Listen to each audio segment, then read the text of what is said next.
Hi guys, welcome back to Keeping It Real Estate with your hosts Grande and Justin from Team Grande at Remax Escarpment. In today's podcast and YouTube, we are going to be discussing the 2022 areas that we think are most interesting to invest in Hamilton. And then from there, we will be getting into stats and interest rates and finishing off with our affordable areas.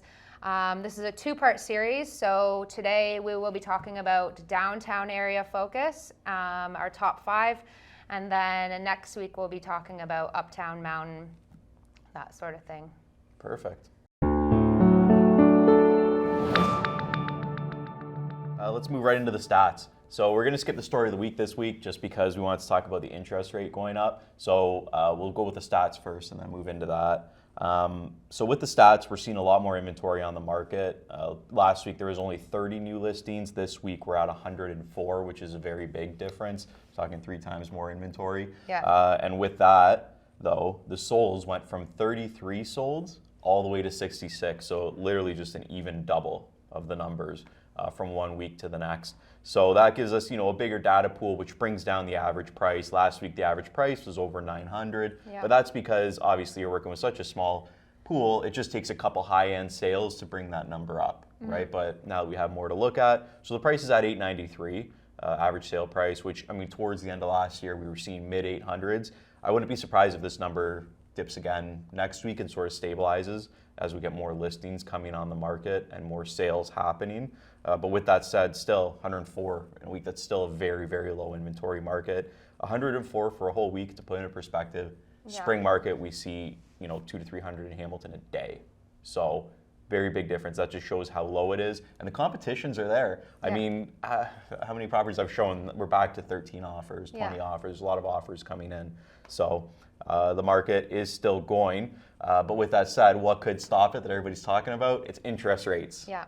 Right? So I know we talk about it a lot. There was an article that came out today. JP Morgan, their economists are saying that the Bank of Canada is going to raise the interest rate this month, January, which I don't know, because a lot of other economists are saying that they're going to wait till March, April, which that was the intended time that they were going to raise it.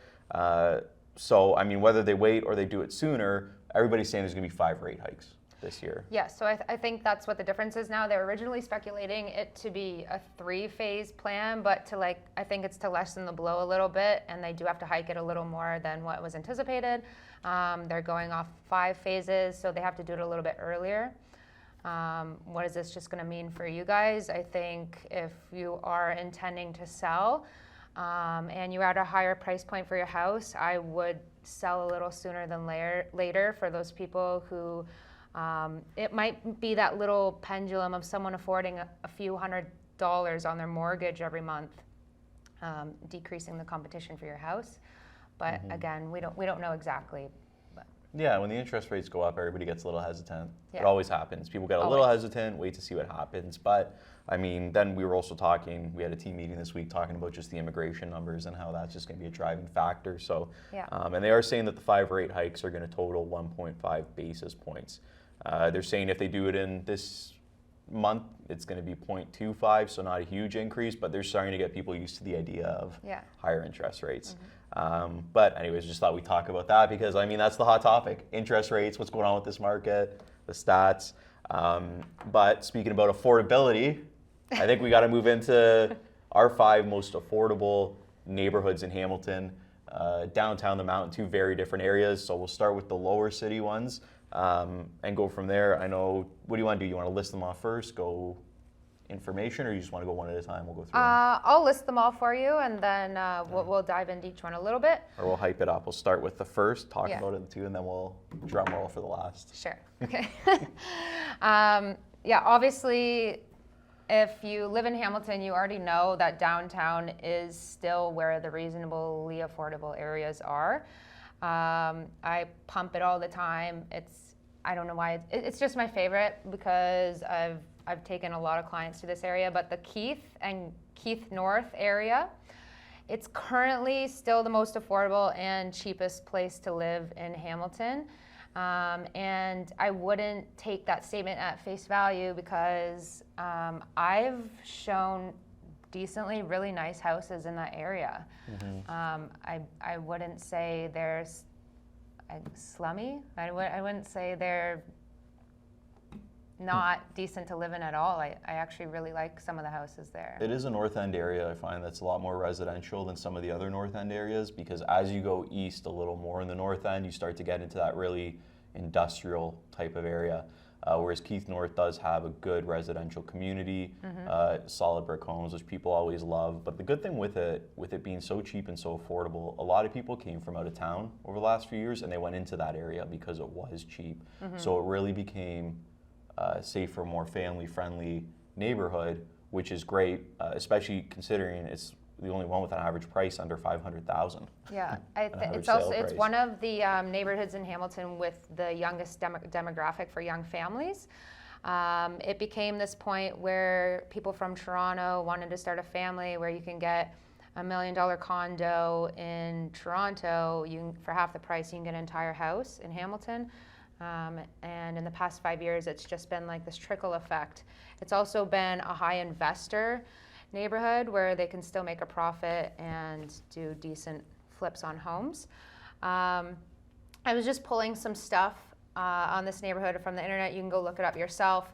But one thing that I found really interesting is that it became this huge young family community neighborhood where they started their own initiatives that they could take to city council. And their biggest thing was they started neighborhood home improvement program. And I thought this was really awesome because it's just showing that if it's not Ancaster or Dundas or you name it, but it's still a tightly knit community that values their area.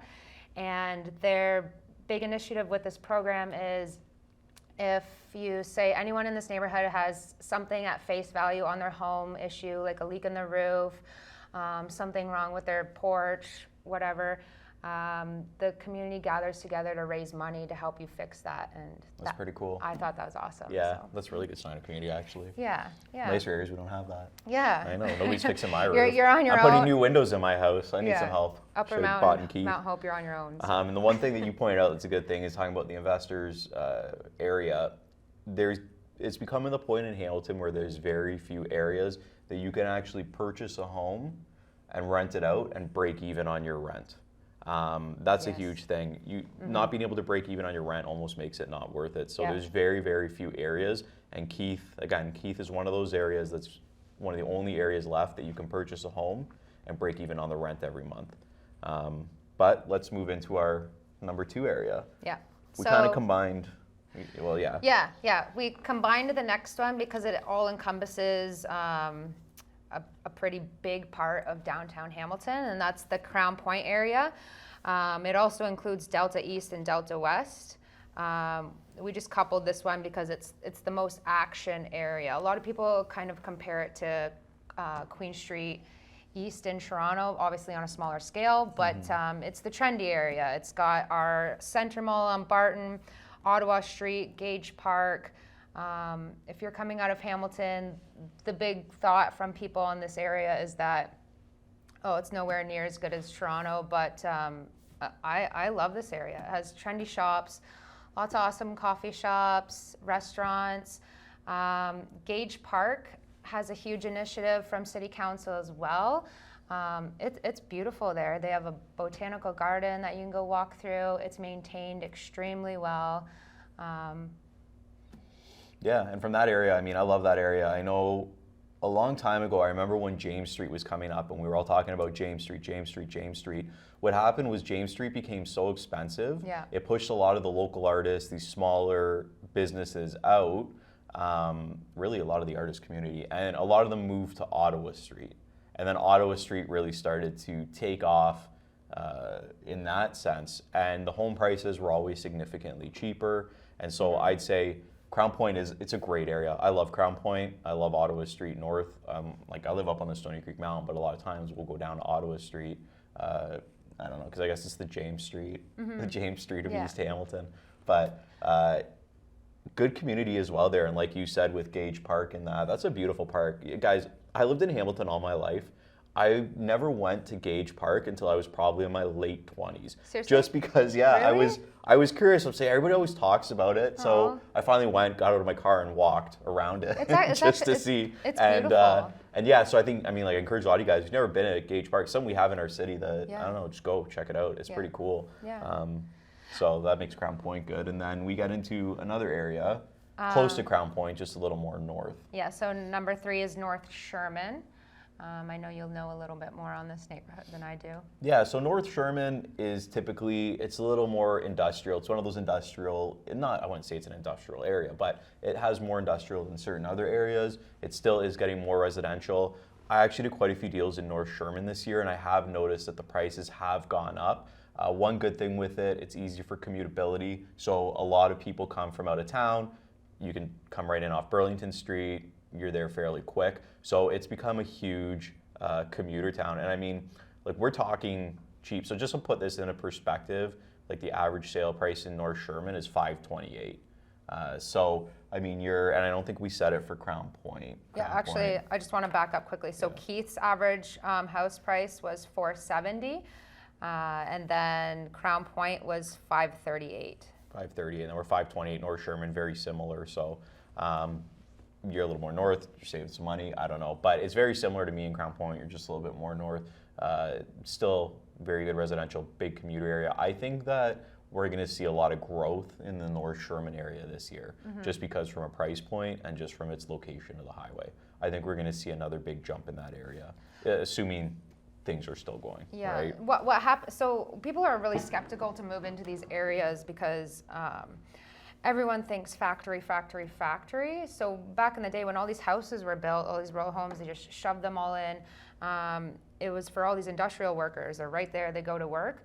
But as we're moving into the future and cleaner energy, these factories, they're nowhere near as busy as they used to, and pollution is still bad, but it's not as bad as it used to be, and these neighborhoods are becoming more recognized. I would say probably 50 years ago you couldn't pay me to live down there, but now I don't think it's that bad. There you go. You said it. You're gonna. It's good, but I think we'll keep the list moving forward. Yeah. Okay. So number 4 and Justin's favorite. It's my pick. My pick of the year. Justin's right pick here. of the year. We'll see how this goes. We're going to come back to this at the end of the year. Is Homeside. He thinks it's the most valuable area to live in Hamilton at the moment. Why? And why? I love Homeside. So Homeside, I was actually surprised when I saw Homeside come up so low on the list. It surprised me because its location, it's right by Crown Point East. There's not really a big difference. If anything, you're closer to the highway, which makes it for a big commuter. But with Homeside, that's still an area where you get these fairly big lots with small homes on them. Like I've sold a lot of 2-bedroom bungalows, a lot of 1.5-story homes, and that on these bigger lots, and they're still so cheap. Homeside's got a nice park. You can still walk to Ottawa Street. You're still close to Center Mall. You're kind of, I guess to put it in perspective, you're right between the highway and Ottawa Street North. So that's what I like about it. Huge family community. I was so shocked to see that the average sale price of this area is $538. If I were looking at my budget was like $550 or $600, I'd be hitting this neighborhood hard because it's a good area. And if you want more info on these areas too, feel free. Yeah, to add to that, why I like that neighborhood is the back, like you're saying, the backyard sizes. It's really good for the young families who still want to be close to commuting, live downtown, good schools, residential, and actually get a backyard and be able to live in the city. I think that's key for that price. Yeah, I think. I know. Yeah. I love it. I was shocked. Yeah. Well, moving to number 5. Because number 5 is pretty good too, actually. I flipped a home in number 5 this year. Did you? Yeah. Oh, okay. Me and Maddie. So, that's her. Okay, so Lansdowne is number 5. Lansdale. I say that every time. Lansdale. So in this area, a lot are tightly packed character homes. I say this all the time. This is my favorite. My favorite type of houses here. A quick little stat on this neighborhood is 60% of the people that live there are actually renters. So if you're thinking about picking up your investment home, this might be a good place to buy an investment property. A lot of people look to rent here. It's close to the stadium as well. It's one neighborhood over. Good for commuting. Mm-hmm. What I like about this area, and one of the reasons we even bought in it, I mean, obviously we got a good deal on the house, but it was a huge 2.5-story solid brick home, which you just don't see stuff like that anymore. And the whole street was just lined with these 2.5-story. And I mean, they're tight together. Your really backyards are almost non-existent. It's almost like an original cookie cutter postage stamp lot, like everybody talks about new builds. It's almost like new builds of like the early 1900s, right? You get all this house with lower property tax. Yeah, I think that's true. So I mean, and it still is an area that is in transition, like Brandy mentioned, 60% tenants. So I know when you're looking to buy, maybe you don't want to live in an area that's fully tenanted, but in terms of rent, I mean, it's a great area to purchase a rental property because I know we've seen some high sales on Emerald Street that's in that area. East Avenue, like these areas are great for rental. A lot of duplexes, triplexes, and you're getting it at a low price point because what was the thing on it? $592. $592. So under 600,000 still. Under 600,000. And the rents you're getting that 2,600 to 2,800 rent depending on the size of the house. So I mean, if you're looking again for a break-even rent area, Lansdale is one of those areas. I agree. For sure. I agree. Yeah. So that's the list. I think if you guys want more information on these neighborhoods or maybe a mapped out area where these neighborhoods are, be happy to provide it. Just reach out to us, send us a text, shoot us a message on something. We'll get it to you. But yeah, I think just, a recap: Keith, Crown Point, North Sherman, Homeside, Lansdale. Again, Homeside, let's watch it. Let's make a note. We're going to watch this video and hold me accountable. Yeah, I'm going to see what happens with Homeside this year. So the increase in percentage over the year. Yeah, so we'll come back to these numbers next week when we get into part 2 of our mountain series. But just watch the price difference. Yeah. Even though we're going to be talking about the most affordable areas, but how much difference they are from where we are downtown. Like he was saying about links, we're also going to include a mortgage calculator for you if you're interested in how those rate changes are going to affect you. And then Justin's also going to include the article that he was talking about rates. Yeah. All right. Awesome. All right, guys. Thanks again for joining us this week. It's always fun talking to you. I'm so excited for next week. Be sure to join us when we get these most affordable neighborhoods of the mountain, which I think some of these areas and some of these prices, I think they are going to shock you. So have a great week. We'll talk to you guys again next week. See you guys.